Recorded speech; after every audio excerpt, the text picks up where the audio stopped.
Hi, everybody, and welcome to FNS Wrestling Podcast bonus episode, WWE Fastlane review. I am your host, and with me, as always, is my teenage son, Jackson. Say hello, Jack. What's up? Well, I apologize. We are a couple days later than we anticipated. Just been a busy week. But we still did want to sit down and talk about this experience that we had on Sunday night. It's hard to say if I wanted to or not. Sometimes talking about stuff we really didn't like is interesting for people, I think. Yeah, but at the same time, it's like, I'm not going to say if it's really bad or not. It was bad. I don't care. I'll say it right now. And people we'll spoil it. Yeah, it's really bad. Because when I listen to podcasts, I don't mind if they tell me, and then they get into details, right? So we did not enjoy this pay-per-view, and in fact, it is...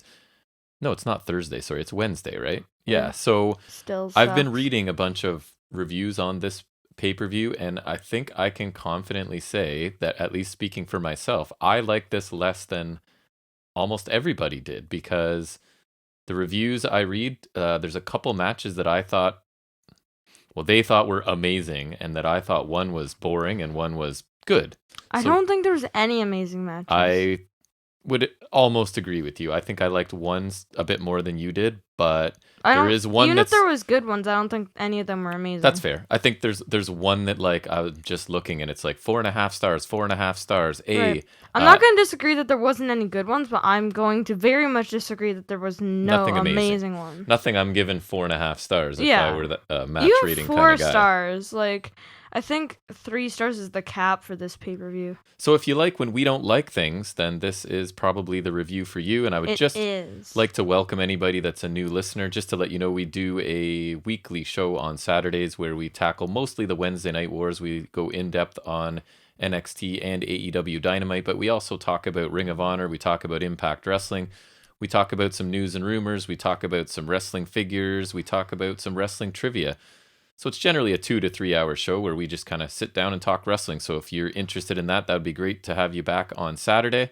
But I guess we should get into this pay-per-view that happened and talk about that right now. Are you ready, Jack? Yes, sir. All right, let's do it.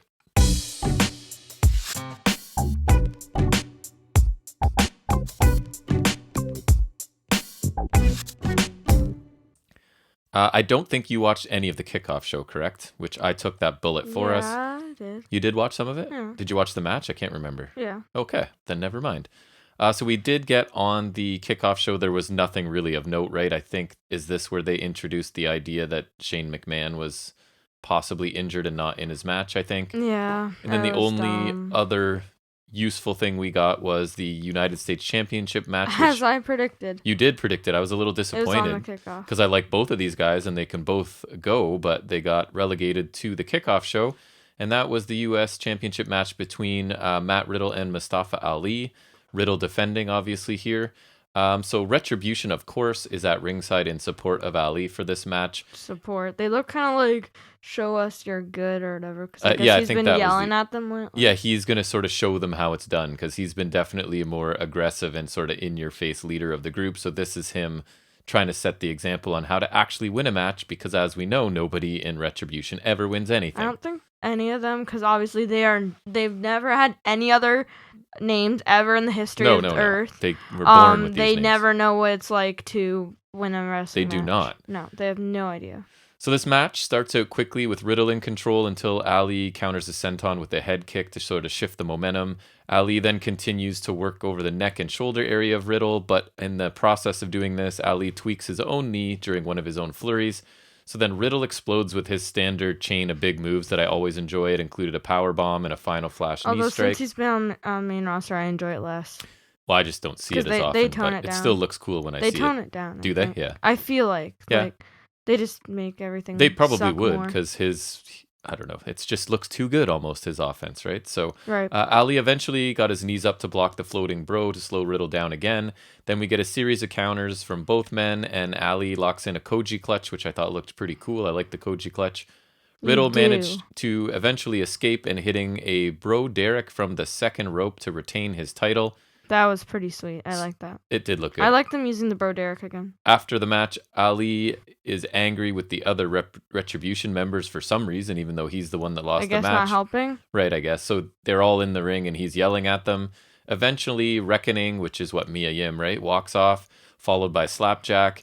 And then Shane Thorne, T-Bar, and Mace have had Dynamite, enough. Dijakovic, and Dio Madden. So they do the sort of double choke bomb to Ali to, I guess, dissolve this faction, I would say. Or just boot out Ali, I guess. Yeah, it looks like it. I actually thought this match was pretty good, and Riddle got to showcase his unique fast offense with several moves strung together, as we mentioned. Could have been a really strong match if they just had built Retribution at all and maybe given this match another 5 minutes. And put it on the actual show. Yeah, and regarding the match disbanding, it's really hard to care because these guys have been booked to look so weak since the minute they got here. Not even that I watch the main roster regularly, but I listen to lots of people who do, and I've seen a little bit of it, and it hasn't been good. I think Shane Thorne's actually a good hand. I would like to see him go back to NXT. Yeah, he was cool. It sucks that Nick Miller has been gone because they were a decent little tag team. Yeah, and Thorne is good in the ring. I don't think his character works amazing, but he could definitely... There's a place for him at NXT, I feel like. I'm wondering if Dijak and Mace, maybe them performing a tandem move means they're going to form a tag team or something, and that would be interesting because that's a pretty big maybe tag team. Maybe it'll be like Rowan and Harper where they're just always together, like yeah, in a faction or as their own tag team. Or like... And Dijak's a good wrestler. Mace, I think, obviously is Sucks. developing and he's not too strong yet. Sucks. Okay. But they could be like a big man tag team going forward if WWE cared at all about tag teams. But they don't. So they'll just toil in obscurity. That's the biggest if. Yeah, they'll just toil in obscurity. Yeah. I think even Mia Yim, who we're not a huge fan of, Reckoning obviously, she deserves better than this. Pretty much everybody deserves better than this. At Walmart, she sent me a picture of her Mia Yim's basic and said the face made her look constipated. Nice. Because it looks just like she's like... Not good? Yeah. No, that's too bad. So I don't know. What do you think's going to happen with Ali now? So he's, I think, dealing with some knee issues. He's injured. Okay. But he's not getting surgery now, which is weird. So he might be getting surgery. I don't know. Something like that. Maybe this is writing him off. But he said, I think he's not getting surgery, but I feel like he could. It's too bad. He's young. He's a good wrestler. He can talk really well. This was just dead on arrival. This gimmick, this whole thing, right, was just ridiculous from the beginning. So I feel badly for him, and I hope that he can sort of recover from it. Because he's the only one that wasn't wearing a mask, right? Everybody else, it's a little easier to repackage them because it's just, hey, pop the mask off, give him a new outfit, and we're good to go. But Ali, we know this was him involved in this nonsense. And he had already done a bit of stuff before this. Right. Not really anything. Nothing major, but he's good. He deserves better. So I thought this was actually a pretty good kickoff match between a couple guys I quite like in ring. What did you think? It was pretty good for kickoff standards, but I don't think that's a very high bar at all. It's not. It's definitely not. It was a decent match. I agree. There should have been more time, and I would have liked this on the main show. Would have probably helped the main show. Yep. I for sure. also don't give a crap about Retribution at all. I think they do deserve better. I think Slapjack's or Thorne is decent. Dijakovic was pretty cool, especially against Keith Lee. Keith Lee and him should just wrestle every day. Yeah, and Dio Madden was a terrible commentator. I can't imagine he's a better wrestler. He's got a cool look, though. Yeah, he looks cool. Mia Yim I don't really care for. So mostly just Shane Thorne and Ali, Dijak, and Ali. Yes. Hopefully, especially Ali, because I feel like he's got the most potential. And I get more annoyed thinking about this match, considering for me there were two things coming up we're going to talk about on the main card that I felt were an absolute waste of my time by WWE.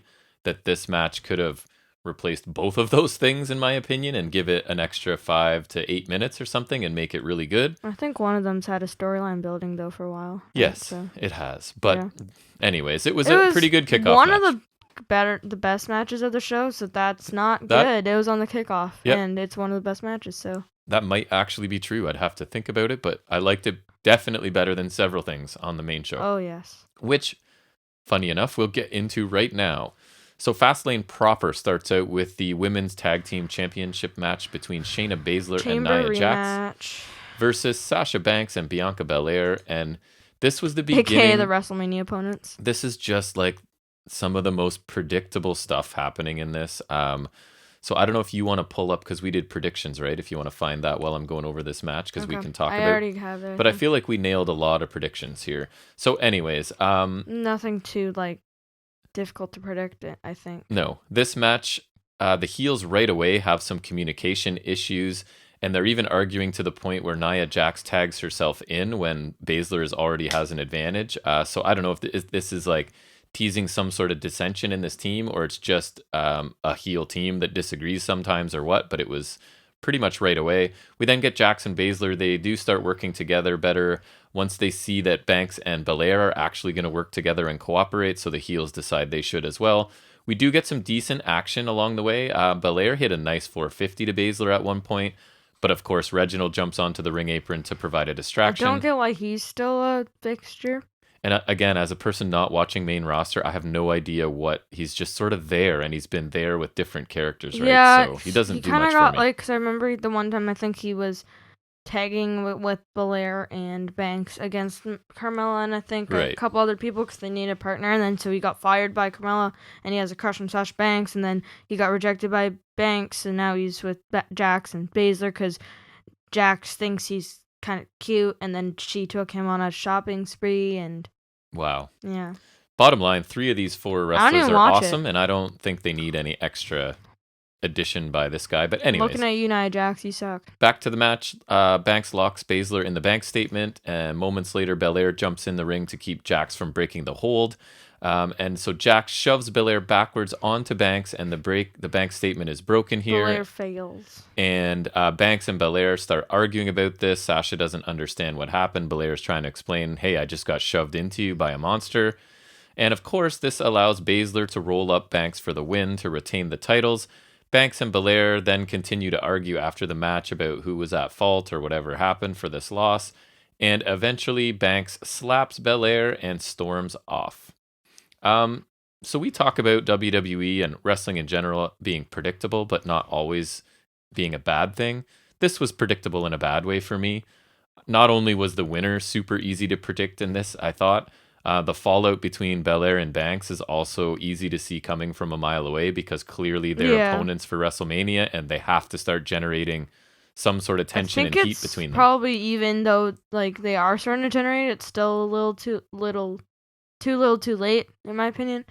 It should be kind of have been building for a while. I like the decision to make Sasha the heel, at least. That makes sense to me. But yeah, because I always thought Belair would be a better heel because like just the whole EST character, but like I think they've actually done a smart job of making her face. But I also think they've done not a great job because I was pretty pumped after her Royal Rumble win. Yeah, that's what I mean. Like around that Rumble with like the package, because like you can really book her either way. She can do like the whole EST thing and like all that, or she can like be like kind of like the multi-talent thing, kind of like the face for like women of color and like whatnot, right? So like she can really go either way. I think they started out smart with like the documentary and the Rumble. Yeah, the celebration and interview post Rumble was awesome, and then it just sort of I think it's all gone to crap. Right, they haven't built on that in a way that I hoped, because I wanted to be excited for Belair and Sasha at Mania because they could have an awesome match, and the beginning of a cool build was there, and I feel like they sort of dropped the ball along the way. But no, they have, for sure. So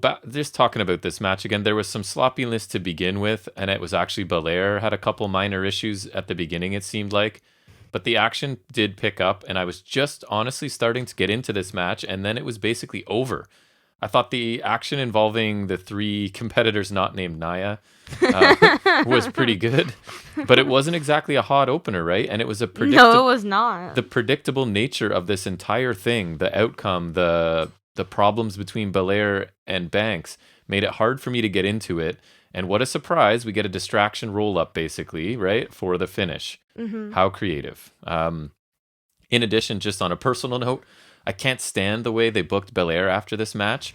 She gets shoved, poked, and slapped by Banks and yelled at the whole time and basically has no response. And all she is like, oh, you slapped me? She looks shocked and upset. Me?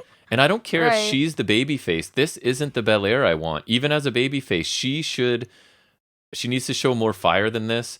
And she's being openly disrespected here and did nothing about it. And she is super believable as a no-nonsense butt kicker, even as a babyface. So I really did not like the way they treated her post-match here. I don't think it helped her at all. Yeah. Even Thoughts? Correct me if I'm wrong, but she needs to be less Trey Miguel and more opposite. Yes. She, like, you got pushed, poked, and slapped by Sasha Banks, and you did nothing other than touch your face and look surprised. But anyways, what did you think of the match in the aftermath? I honestly can't tell if this is better or worse than the match from Elimination Chamber. It's really hard to tell because they both kind of sucked, right? In my opinion.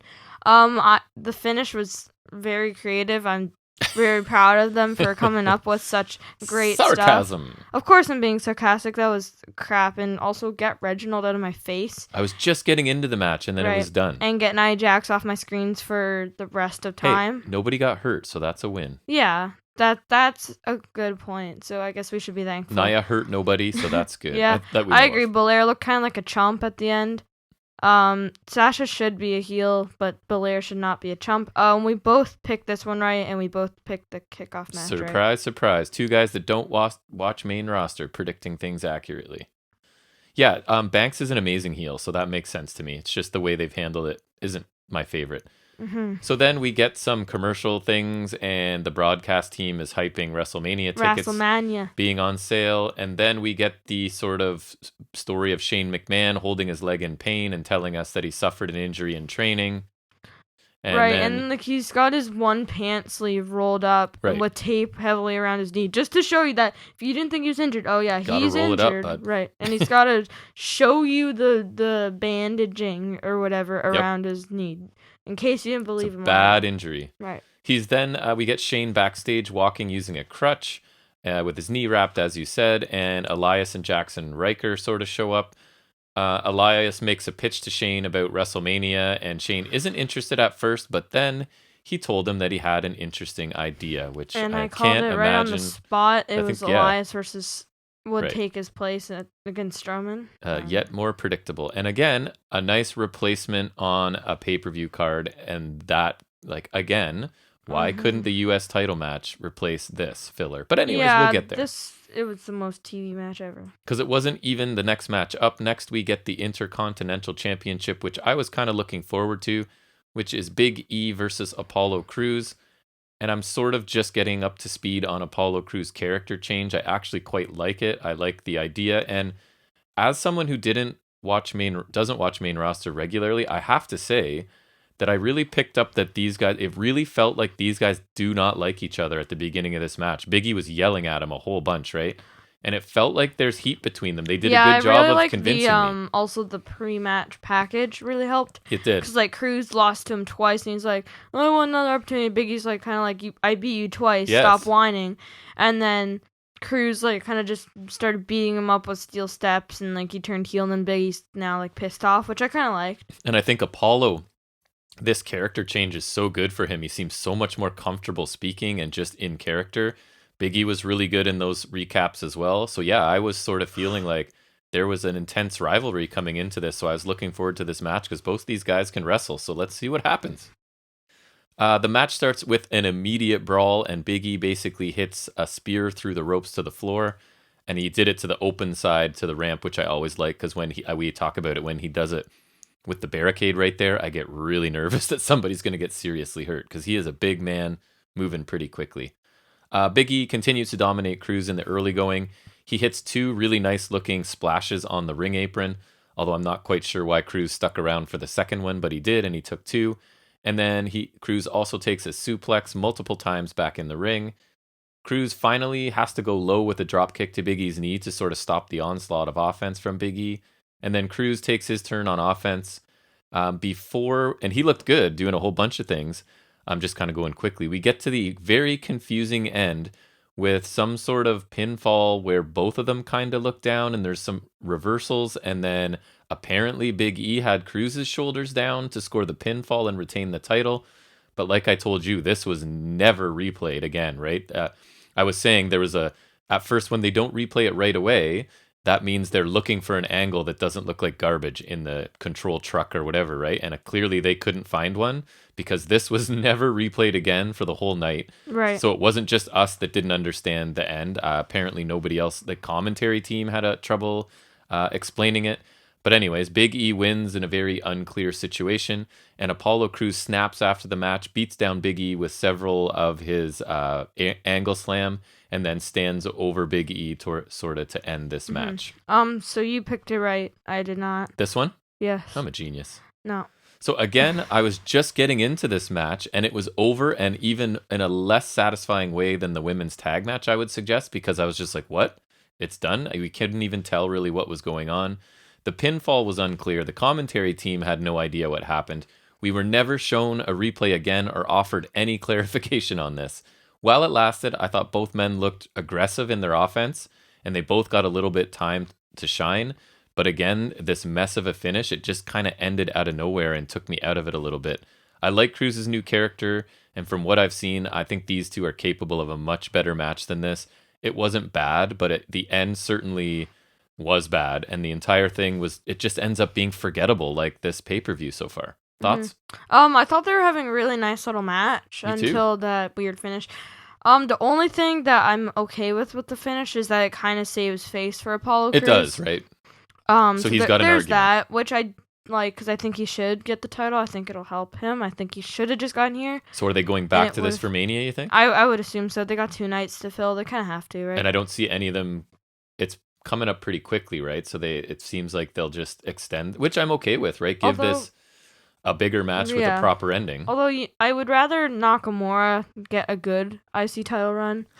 Silly boy. Than Apollo Crews, because I think Apollo Crews is less good than Nakamura. But yeah. I'm liking Crews right now. That's not going to happen. I'm open to a rematch. I want Nakamura to do something. Fair enough. Anyways, I thought the match was fine. It was one of the better things, but even then kind of was lame. Right, so they're just like taking matches that are kind of okay or getting good, and then ridiculous finishes sort of take away from it for me so far. We then get another ads or whatever, and one of them's for deodorant, and R-Truth is there losing the WWE 24/7 title to the spokesperson for Old Spice, who's played by Eric Bugenhagen. Oh, it was? Yeah, Rick Buggs is the same person. That I didn't even notice that. I'm just learning that information now. You wrote Rick Buggs, though. I know, but I didn't remember that was Bugenhagen. Because I got that from somewhere else. Bugenhagen, yes. That's funny. And then he pins him again to regain it, and the whole time, Tozawa sort of shows up at the end and yells at Bugenhagen, I guess. I don't know. I'm just putting it in here because it happened. We skipped it, and then I just literally saw Tozawa yelling. I knew he looked familiar, and then I discovered that it was Bugenhagen, and I was like, oh. And then we get Shane McMahon in the ring introducing Elias, who's in the ring with a man, Jackson Riker. Shane is sort of suggesting this is going to be a preview of Elias's performance at WrestleMania. And as Elias starts playing, Shane interrupts him and tells him that, surprise, surprise, Elias will replace Shane in the match, and Elias will face Braun Strowman right now, basically. So Shane leaves the ring, and Braun Strowman makes his entrance in his ridiculously tight shirt, and we get Braun Strowman versus Elias. And it made Jack laugh because I'm colorblind, so I thought the shirt was basically skin color. Yeah, and it's like so tight. He looks like the world's worst He looks like a terrible lumberjack. Because you said it's olive green? Right, and he does not look like a monster. He looks like an average Joe. And to my colorblind eyes, it looked like a skin colored. Right, he just looks so stupid. And speaking of people looking stupid, we'll get to that later. We will. So, again, the injured knee, so we get Elias in for Shane McMahon, and Riker's there, and he teases getting involved several times. Finally, he is able to provide enough distraction to allow Elias to hit a chop block and an elbow drop off the top rope. Strowman is then able to kick out and hits basically a running power slam. Out, which I knew he would do. Right, and hits a running power slam for the win moments later. Wow. So this is where it's good I've had a few days to sort of relax, because this match made me really angry, and I was starting to get annoyed with this pay-per-view in general. It's clear that they're now just wasting my time, right? And how is this a pay-per-view match?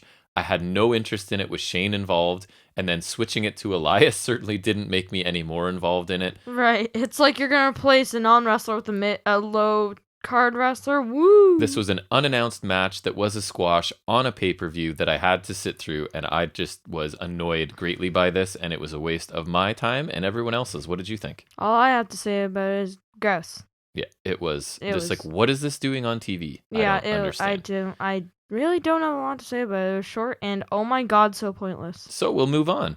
So Riddle and Shinsuke Nakamura are chatting backstage. Because Riddle scooters by. by. God, poor Riddle. Riddle tried to talk to Nakamura into going into business with him. He starts telling a story. I hate this gimmick that he's doing where he's got these business his cousin ideas. Skeeter the Skater. Yeah, and he's got these business ideas and he's acting all stupid. That's not his character. And again, this was super predictable because he starts telling the story and the camera zooms in on Riddle and immediately we go, Nakamura's going to be gone. Why other reason would you zoom in on Riddle? So he does his he sounds like an idiot, and I don't know, maybe that's the plan, but I'm not ever going to like him in this character. So he finishes talking and looks around, and Nakamura's gone. And then Riddle walks away, and you see Nakamura sort of lingering in the background like he had intentionally hidden to get away from Riddle, which I can't blame him, frankly, because I don't want to listen to Riddle either. Nope. So anyways, that was a pay-per-view promo, people. Riddle. Restaurant quality, as JR would say. Right. Promo and I love there. Riddle. He's great. We do. We both love Riddle. And Nakamura. So anyways, we get to... And they had a crappy segment together. Our next match, which is Seth Rollins versus Shinsuke Nakamura, which, I mean... on paper... I was going to say, could be a dream match, kind of, if they... We already got it a few years ago. Right, if everything were right.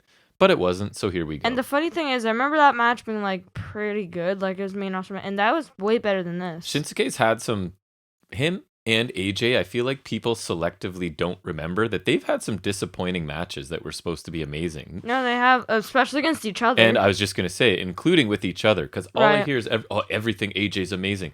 You look back shortly after he joined, he had some, disappointing pay-per-view performances. But anyways. I remember probably against Jinder Mahal, because I know he had a match against Jinder Mahal. Nakamura had some, with... Rusev and Jeff Hardy. I remember the Jeff Hardy one being good because remember he missed the swanton on the apron. That was kind of cool. And anyways, we don't need a rundown of everything. There were some disappointing ones. I remember them. I don't remember specifically, but I just remember going. No, I know because you're so pumped for AJ Styles and WWE on a pay-per-view, and you're like, oh, I guess that I remember was okay. even AJ Styles versus Seth Rollins a couple years back. It was pretty good. It was decent. But it shouldn't be pretty good, if you know what I mean, right? So let's talk about this match. Maybe it was amazing. It wasn't. Rollins starts out quickly, taking the fight to Nakamura both inside and outside the ring. Taking the fight. And then Rollins starts to taunt Nakamura, and he's clearly obsessed with the 22 times that Cesaro swung him on the big swing.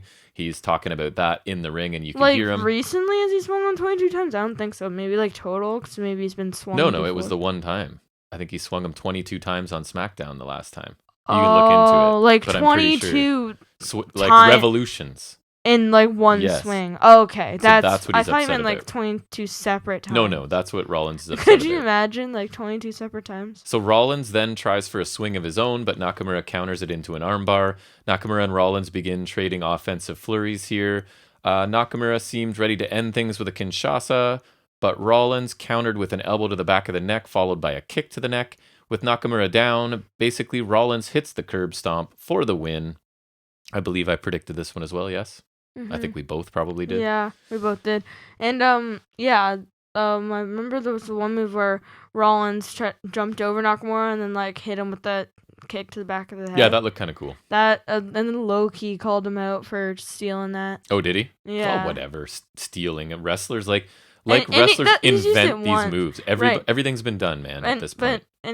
He's used it once. Yeah. This match it's a specialty of ours, totally fine, and easily the best thing on the pay-per-view so far, but the bar is really low, as Jack would be quick to point out. I almost like Big E and Creed better even though it's shorter and had a crappy finish, because just maybe you expected so much from this one? Right, and this one was just way too mediocre. Yep. I just was about to say it would have been a very good TV match, right? But this is a pay-per-view, so it was basically, I think, how I would describe it is solid but forgettable. And these two guys are capable of way more than this. So again, it's disappointing. Yet again, it doesn't help that I never for a second believed that Nakamura would win this match, right? It just feels like they're not focusing on him, and Rollins is generally, if he's healthy and he's going to be focused on. So I mean, Rollins is sick, but I thought this was a B-level match on a show filled with worse. So it looked okay, pretty much. You? I agree. It was just mediocre, and these guys are awesome. I think both of them have a plethora of great matches you could go back and watch. For sure. Both of them have got bad matches, but that happens. But I think when you combine the two of them together, you expect good things from it. I don't think we got that here. Nope. And maybe also it's partly Rollins. the placement on the card, right? It's not. There's not a lot of focus on this match, really. And Rollins is wearing a new attire, but it wasn't that interesting. And the match was boring. But we're gonna get into a match that's even more boring somehow. This one gets interesting. This is where we get into, I guess, what they call in the world of podcasting and talking heads and whatnot, hot takes, because we move into Drew McIntyre versus Sheamus in a no holds barred match. Which I'm pretty sure they had on Raw already. And remember, I showed you the clip of them colliding with the stairs, and then Drew McIntyre comically falls over the barricade, and then Sheamus does an Eddie Kingston impression. And people freaking love this match. They must be like casual fans or main roster, like, what do you call it? Shills, yes. What made this even harder for me is we just watched Britt Baker and Thunder Rosa tear the house down in a match of similar and even stipulation. Omega and Mox. Right. In recent memory. Finn explosion aside, match itself. Yep.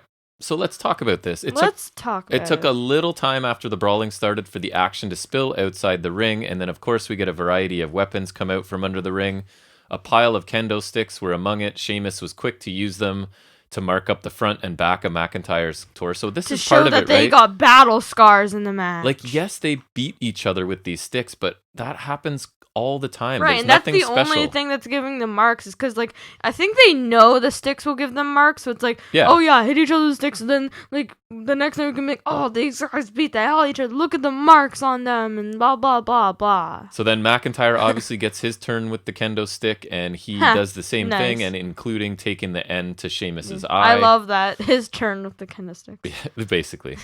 And then things continue. The fight moves through the Thunderdome, and we fight. Even though it's not Falls Count Anywhere, which annoys me more, because then you know it can't end. Yep. If you know what I mean. So they fight their way into the stands, right, to a spot where they're ready to. One of them gets thrown, Sheamus gets thrown through a set of the screens, which looked kind of cool. I don't know. It looked kind of cheesy because, like, and it also looks stupid because McIntyre throws him face first into this one thing, right? And then he throws him through the other one, and he goes through it. It's like, why didn't he go through the other one? Because this one was set up to explode. Right, with, like, little force. Well, like the landing was, I think. Exactly. Kind of like the landmines in AEW. Yes. But this just looks stupid because, like, he throws him into the other one, and then he throws him into another one with the same force, and he goes crashing through it. Like, it really did not make any sense to me. So McIntyre tries to get Sheamus back in the ring so he could get the pinfall, but Sheamus knocks him over the ringside barrier with a brogue kick, and it hits a white noise through the announce table, which actually looked pretty cool, I thought. McIntyre's able to come back, and eventually he hits a future shock DDT on a chair, I think it was, if I remember correctly. In the ring? Yeah. It was on a piece of the announce table. Oh, that's right. And then a Claymore to score the win. To mercifully put this to an end. So I just like, hey, another match where the winner was never in doubt, right? Like not for Except a minute. This one was almost more painful. Never for a second did I think Sheamus was going to win. And again, I've read several reviews of this show, and consensus seems to be that this match was very good to excellent, and I simply couldn't disagree much more. And you know what I find amusing is just looking at the documents that the notes you got for this match are really short, but yet you covered it, like, pretty much perfectly. Yeah. Which, because, like, there's a lot of punchy, kick, and just punch. Nothing of note. So I think, like, this was a really a match you could really, like, summarize. People loved it, man. I don't know what's wrong with us, but I don't know what's wrong with people. Maybe it's we just saw an incredible weapons match, and I'm kind of comparing it, and it doesn't compare. Or because this was just like Edge versus Orton from WrestleMania, a long weapons match that sucked. There was basic weapon stuff. Yes, kendo sticks. Wow. And then it was a lot of walking and punching to areas that were set up for spots, right? Like punch, punch, punch, walk, walk, walk. Okay, we're in front of the TV screens now. Get thrown into them. Punch, punch, punch, walk, walk, walk. We're at the announce table. Let's do something. Yeah. Right? So it left me a little bit bored. I'm not going to lie. They beat the hell out of each other for sure. But so what? A bit. And again, maybe if I watched this product regularly and I'd seen the build for this, I would have liked it better. I don't even think that would help. But I'm trying to give them a chance, right? As it was, I thought it was a really basic, plodding, big man plunder match. Even if, like, you didn't, like, because we both knew Sheamus was not going to win, course. right? But That's I think part of the even problem. if you didn't think that, I feel like this match still would have been not enjoyable. Yeah, and Britt and Thunder Rosa had an exponentially better, violent, bloody match, and it was on TV for free, right? So this is a problem. So again, many people love this match. I thought it was worse than Rollins Nakamura match and probably the Intercontinental match, if you want to be honest. So I honestly wonder if people giving this 4 stars and A ratings are just shills for the main roster, or I'm just out of touch, or I'm missing something. But I just did not enjoy this match. I would say I was bored for a good chunk of this. I feel like you were too. I think I was on my phone on this match, and I didn't even feel bad about it. Not going to apologize for it. No, it's like sometimes I am a bit on NXT, and I'm like, oh, if there's something interesting, I'll stop. But like, I did not feel bad. I did not care to stop. It did not like. So if someone would like to contact us and feedback and let us know, like, and get into an argument because you think we're wrong, go ahead. Because Music did contact us again, our most loyal listener that contacts us, and he, I think I told you he appreciated your figuring it out segment because he's thinking of getting his son some action figures. So shout out to Music again. I assume it's a he. I don't know for sure, but I think it is.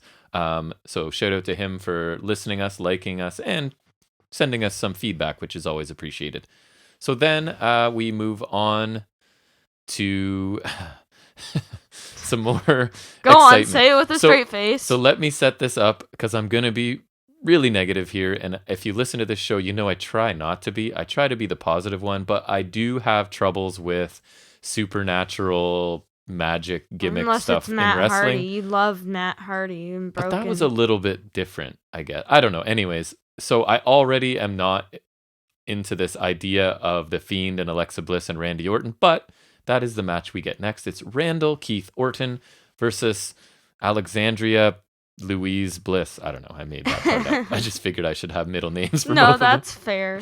So before the match, Jack was excited because Orton once again is coughing up some black goo. I was being sarcastic, and like I was in the package, I was just chanting black goo, black goo. It was ridiculous. And then he wanted black goo, and I was just like, yeah. So it's really funny. It just looks so weird. And one of the parts that in the promo package that they talked about was like Randy Orton on a monitor talking to himself, right, in an evil voice, because like, oh, Alexa Bliss is haunting him, and Randy Orton just did a pre-tape. Okay, yeah, and I'm just out on it because that's just ridiculous. No, I think this is stupid too, and I think, like I said, they should have shortened this. Like, this should have started at the Rumble. Yep. Like, and Jack's a big Fiend fan, so let's see where this goes. Orton tries to attack once the match begins, but Bliss sort of moves out of the way, and Orton crashes shoulder first into the ring post. Then a little bit later, outside the ring... Oh, you missed the fire? There's like the fire in the ring that she... Oh yeah, she summons fire. Bliss is like a freaking sorceress witch now. She shoots a fireball at some point. She didn't get all of it. Didn't get all of it, that's right. They actually said that. She got like lights to fall. I was just gonna say she summoned the lights to fall and just narrowly missed witch Orton. Now? So I'm already annoyed by this, and Bliss is laughing as the lights almost kill Orton. Then she taunts him back in the ring, shoots a fireball. Yeah, I laughed out loud several times, which is not, I don't think, the desired effect is supposed to have. But it's just so like, oh my god, she's trying to kill him. Not. So then it gets even better because this burned hand emerges. Didn't you? I'm pretty sure you chuckled when you saw that. Oh, I laughed pretty hard. I did kind of laugh as well. So this hand emerges from through a hole in the canvas of the ring, grabs Orton's ankle, and then the Fiend comes through, and he's like all burned and half melted or whatever, which is just ridiculous. And I laughed and laughed. Bliss shoves Orton forward into the Fiend, and that allows him to hit the Sister Abigail, and Bliss covers Randy Orton for the 3 count. Oh my goodness. This was laughably bad. I did laugh several times.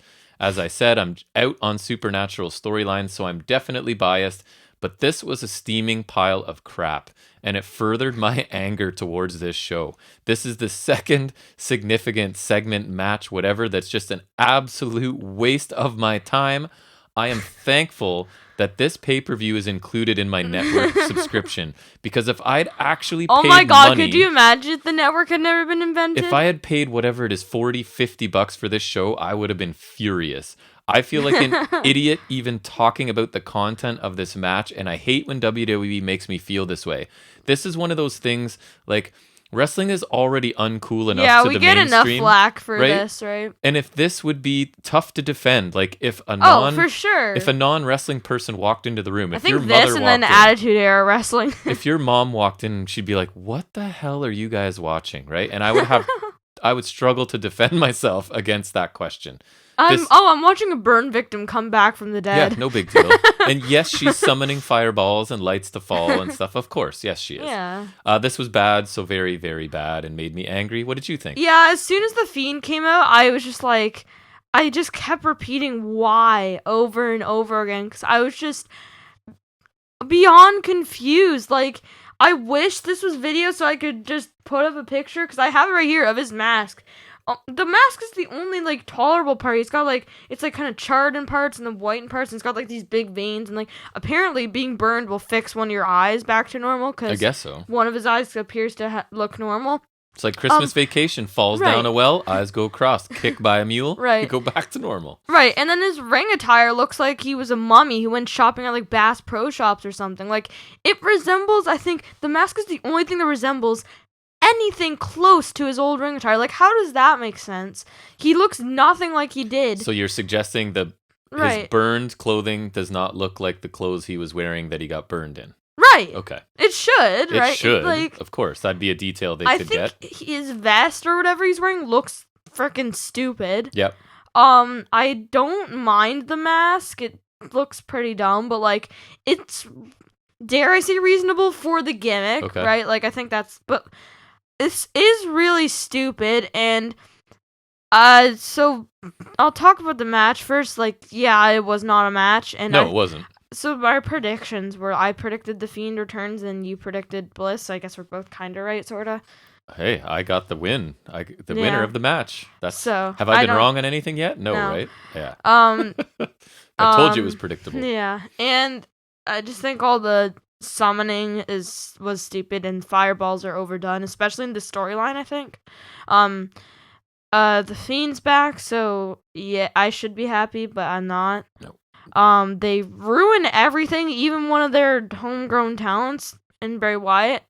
The Fiend was freaking awesome when he came, like, so awesome, and this is what he is now. If you had told me, like,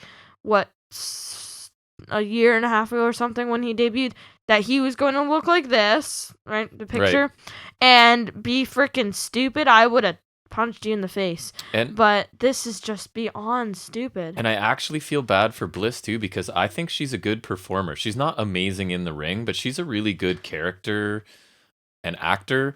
And I don't know, I even her walking to the ring, I was laughing because it's just ridiculous. Like her theme mashup. And we saw the picture on Raw of The Fiend, and he just looks like normal, like he does. So he made the joke about Kane when he unmasked. He had, like, the burn marks, and then, like, the next week he's just, like, completely bald and everything. It's a Seinfeld episode. Who told you to put the bomb on it? Right. And I don't know, I just thought this was so stupid. Like, I mean, The Fiend looking burned, I think it'd be kind of cool if, like, he's just kind of like Bliss's Frankenstein, kind of. Yeah, because that's what I was saying. It looked like she's sort of pulling the strings and maybe the one in control, which is something. If The Fiend had been normal this whole time and this had never happened, I would have been against it, because, like, he's still, like, the duality kind of with the Bray Wyatt, right? So it wouldn't make sense, but now I think that does make sense. But this is just so stupid. Like, even when they're not from NXT, they managed to ruin stuff. They ruined another one of my boys, and it was so ridiculous and awful. It wasn't good. It's beyond, like, you gotta go watch this segment. Even, like, the rip in the mat when he's, like, ripping open is, like, comically, like, audible, I think it is. Right. But go watch this, and also go watch the Raw segment as well. I watched the one you sent me. Yeah. I checked it out. It was pretty lame too. Yeah, it was more the same. And it's ridiculous. And if you want to see the mask not in weird pink or red lighting, then there's the WrestleMania graphic on the Instagram. But anyways, this was not good, and I am just so sad. So that put me in a certain type of mood for the main event, unfortunately. Oh, no, me too, for sure. Which, I mean, and this is coming into the second match that people seem to absolutely love. I think I'm a little higher on this match than you were, but we'll talk about it. No, so it is probably the best match of the show, I think. Yeah, it is for the Universal Championship. Roman Reigns defending against Daniel Bryan. Again, right off the bat, in my mind, there's zero chance that Daniel Bryan is winning this. So that sort of takes me out of it a little bit, especially for some of the near falls. But anyways, so Bryan at the beginning, I really liked because he's almost playful early on, right? Like just sort of showing Roman Reigns that Reigns can't keep up with him on a hold for hold basis. And I really like that. He's like smirking at him and just like he's too quick for him and he knows too many counters for him. So I thought that was really cool. Bryan sort of getting in Reigns' head early on with takedowns and holds. Then he's throwing jabs to the body and leg kicks and sort of dodging Reigns' any sort of counterattack. Reigns tries for a headlock takedown but gets caught in a submission, finally having to resort to throwing a headbutt, sort of almost like a cheap shot to have any chance on offense here. Reigns takes control for a while with his power before Bryan shifts the momentum back with a series of kicks, and then Roman eventually catches him and applies a Boston Crab.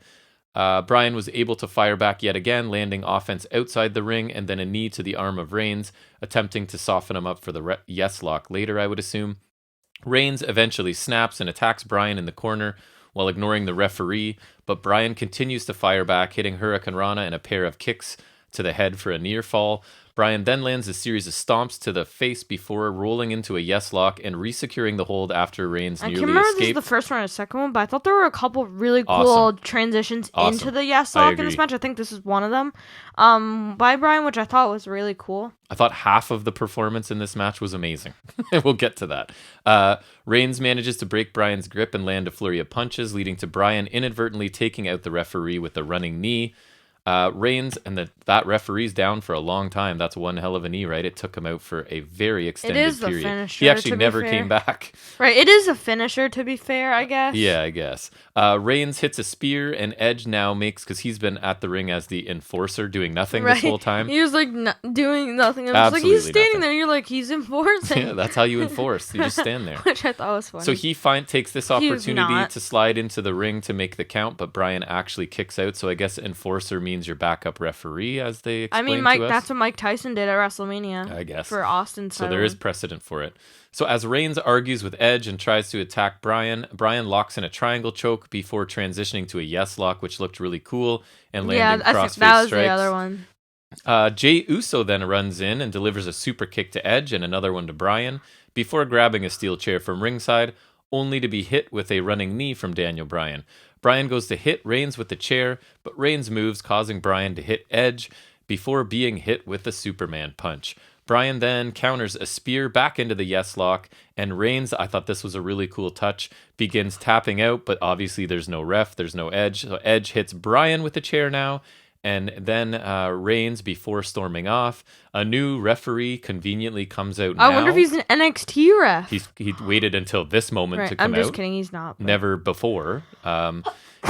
Bless you. And Reigns crawls to cover Bryan for the victory. Which I find odd because he also got hit, so I don't get why he's able to. And I'm not, explain to me, why does Edge want to stop Daniel Bryan? Is it because he just wants Roman? Because he got hit, I guess? No, but why doesn't he let Daniel Bryan win? Is it because he wants specifically to face... I guess he chose Roman Reigns, right? Right, yeah, he chose Roman, and that feud's been building a bit. Wouldn't he think... And, he also kind of got hit with Bryan, so he's like, oh, you're going to hit me, I'm going to hit you. But wouldn't you think, in theory, the way it's booked, I guess he's the ultimate opportunist. Shouldn't he take the opportunity to face a quote-unquote lesser opponent, right?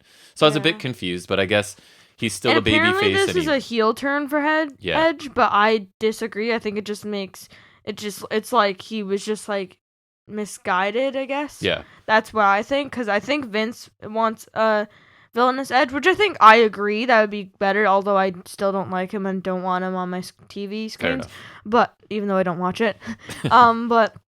I think it does. It just makes him look like he was just misguided and was kind of retaliating or whatever. I don't think he really looks like a heel. I feel like he's been progressing less babyface though since he first got back. So I feel like they're. Anyways, I'll get to it. So this match, just in the light of the moment, I think, because I don't watch stuff. People have gone nuts with praise for this match as well, and I disagree again, but only slightly. I thought this was a very good match, but. Nothing that deserves close to 5 stars, as I've seen in many sort of publications. I thought Bryan was absolutely terrific, basically throughout this.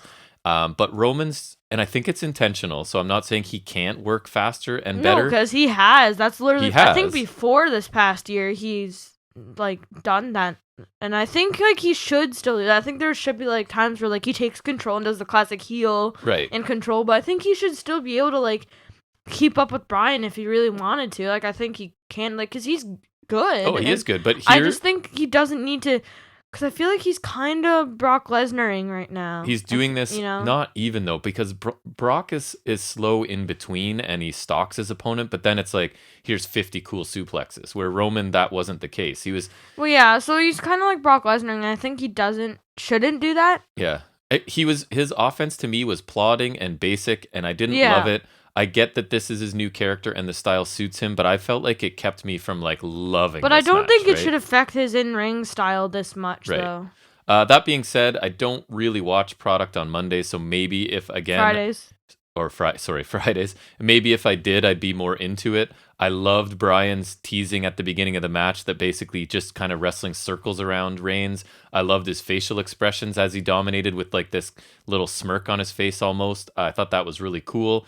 As you said, I love some of Bryan's transitions and reversals into the yes lock, but it was hard to get into any of the near falls because I knew he wasn't going to win, right? So that kind of took me out of it. I thought the Phantom tap out by Reigns was a really cool idea. I assume and then also Edge's attack will get Bryan to the main event, and like I said, I think he can go out with like kind of a bang, which I think is good for him. So I assume this does mean that Bryan will be added to the Mania match. I don't think it's been announced yet, right? Has it? I don't know. No, it's because I literally, when I went to grab that screenshot of the Fiend, it was still Edge versus Roman, because I guess they're going to announce it on SmackDown, even though everyone knows it's going to happen. So for me, I actually don't mind triple threat matches, and I'm a little more interested. I think it'll make the match much better, in my opinion. Me too. I'm a little more interested in it if Bryan is included, I think. And even though he won't win, I don't think. No, it does seem like Edge is like leaning a little bit tweener or towards heel, so putting in Bryan as a babyface is a good idea, I think. Roman should still come out on top, even if he doesn't have the best matches right now. So I thought this was a very good match at the end of the day, but I didn't love it like most people. Like I would say like this is 3 3/4 stars if I were to do something, but I'm not saying 4.5 or 4 3/4 like I've seen. 3.5, maybe. But I thought it was a good match, a pretty good main event. I thought Daniel Bryan was fantastic. I think the bar is pretty low for matches on this show, but it was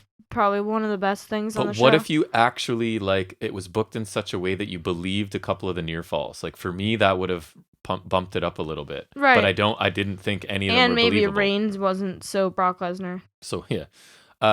So the show overall, I'm not going to sugarcoat it. This was a bad show.